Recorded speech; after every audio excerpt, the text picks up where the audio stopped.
صدیوں پرانی سلطنت کا ایک نیک دل بادشاہ سلطان شمس الدین اپنی رعایا کے لیے انصاف اور محبت کی مثال بنا ہوا تھا۔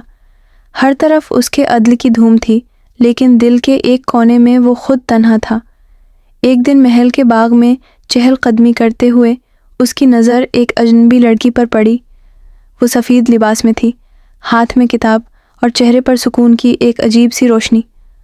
بادشاہ چونک گیا۔ کون ہو تم؟ اس نے پوچھا۔ لڑکی نے مسکرا کر کہا، محض ایک فقیری جو علم کی تلاش میں نکلی ہے۔ بادشاہ کو حیرت ہوئی۔ وہ تو بادشاہ تھا، مگر آج دل کسی کے سامنے کمزور پڑ گیا تھا۔ دل نے سرگوشی کی، یہ صرف حسین نہیں، یہ خاص ہے۔ شمس الدین نے اسے کئی بار باغ میں دیکھا، کبھی کتاب پڑھتے، کبھی پھولوں سے باتیں کرتے۔ وہ اس کی معصومیت پر دل ہار بیٹھا تھا۔ ایک دن اس نے وزیر سے کہا، میں پہلی بار کسی کو چاہا ہوں، لیکن میں نہیں جانتا کہ کیا وہ مجھے چاہے گی۔ وزیر حیران ہوا۔ جہاں پناہ آپ بادشاہ ہیں، آپ کو صرف حکم دینا ہے۔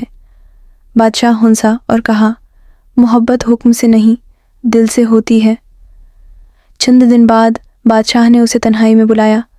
تمہیں پسند کرتا ہوں، دل سے۔ لڑکی چونک گئی، مگر اس کی آنکھوں میں آنسو آ گئے۔ میں ایک عام سی لڑکی ہوں، آپ بادشاہ ہیں، ہم ایک نہیں۔ دل بادشاہی نہیں مانگتا، صرف سچائی مانگتا ہے۔ لیکن لوگ کیا کہیں گے؟ کیا محبت کبھی لوگوں سے ڈری ہے؟ جب درباریوں کو پتہ چلا کہ بادشاہ ایک عام لڑکی سے شادی کرنا چاہتا ہے تو دربار میں شور مچ گیا۔ یہ شان سلطنت کے خلاف ہے۔ ایک فقیری ملکہ کیسے بن سکتی ہے؟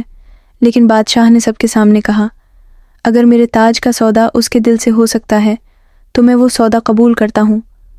شادی کا اعلان ہوا۔ پورا ملک حیرت میں تھا۔ لڑکی، جس کا نام نورین تھا، نے بادشاہ سے کہا، میں آپ سے عشق کرتی ہوں، لیکن بادشاہی کا بوجھ نہیں چاہتی۔ بادشاہ نے تاج اتار کر اس کے قدموں میں رکھ دیا۔ یہ بوجھ نہیں، تمہاری چاہت کا انعام ہے۔ اور پھر محبت جب دل سے ہو تو بادشاہی بھی گھٹنے ٹیک دیتی ہے۔